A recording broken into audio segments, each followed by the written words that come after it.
One of the things that I think is really helpful for a PM is to realize that the way that they can help a designer is actually to think about the constraints that are producing a particular design.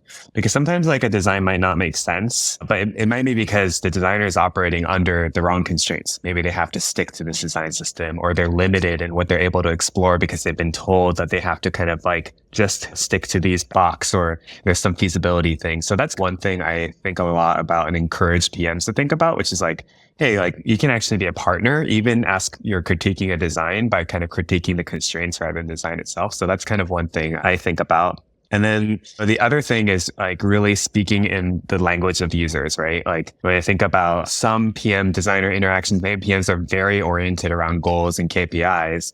But when I think about designer, they're so human centered. And so how do you actually, shift the language more towards what a user is feeling or what goal they're trying to achieve or a particular user journey?